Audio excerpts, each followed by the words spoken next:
તમારું નામ? મારું નામ મધુબેન ઉત્તમકુમાર વાઘેલા. શું ફરિયાદ હતી તમારી? ફરિયાદ એ કે અગાઉ અમારે મારામારી થઈ હતી, મારા છોકરાને માર્યો હતો. તો હું ફરિયાદી છું અને મારા છોકરાને માર્યો હતો, તો કોર્ટમાં કેસ ચાલુ છે. તો અમે કોઈ સમન્સ નીકળ્યું હોય, કોઈ વોરંટ નીકળ્યું હોય, તો આ અરજીભાઈ વાસણા પોલીસ સ્ટેશનના કર્મચારી વોરંટની ફરજ બજાવે છે. એ અરજીભાઈ અમારે ત્યાં આવે 500, 1500, 1000, 5000 સુધીનું અમારી જોડેથી વોરંટ રદ કરાવવાના પૈસા લે છે. આવી રીતે ઘણીવાર અમારી જોડેથી પૈસા લઈ ચૂક્યા છે.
નમસ્કાર મિત્રો, હું આપનો અનિલ દાફડા, રાષ્ટ્રીય નિર્માણ સેના ગુજરાત રાજ્ય પ્રમુખ.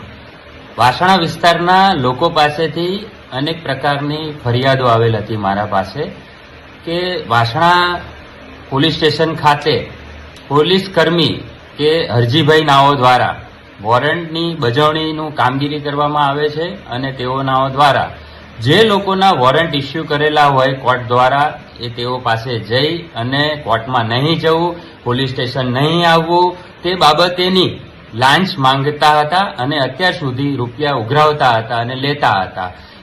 આ તમામ બાબતોને ધ્યાનમાં રાખી 2-3 અરજદાર અમો પાસે આવેલ હતા. એ અરજદારને ધ્યાનમાં રાખી અમો હરજીભાઈ નાઓને અરજદાર નાઓએ 1000 રૂપિયાની લાંચ આપેલ છે તેવો એક વિડીયો અરજદારના ઈસમો દ્વારા ઉતારવામાં આવેલ હતો. જે વિડીયો હું આ વિડીયો સાથે રજૂ કરું છું. આવનાર સમયમાં આ વિડીયોને ધ્યાને રાખી આવા ભ્રષ્ટ પોલીસ કર્મચારીશ્રી નાઓની વિરુદ્ધમાં કડક અને કાયદાકીય કાર્યવાહી કરવી જોઈએ કે જેથી કરીને આવનારા સમયમાં આવા જે ગરીબ અને મધ્યમ વર્ગના લોકો હોય છે કે જે 500 રૂપિયા, 1000 રૂપિયા કે 5000 રૂપિયાની રકમ આ લોકો જે માંગતા હોય છે અને તેઓ કઈ રીતે લઈ અને આ લોકોને આપતા હશે અને આપી રહ્યા હશે, તે એક બહુ ખરાબ વસ્તુ છે. એટલે આ બાબતેની ઊંડાણપૂર્વક તપાસ થાય તેવી અમોની માંગણી છે.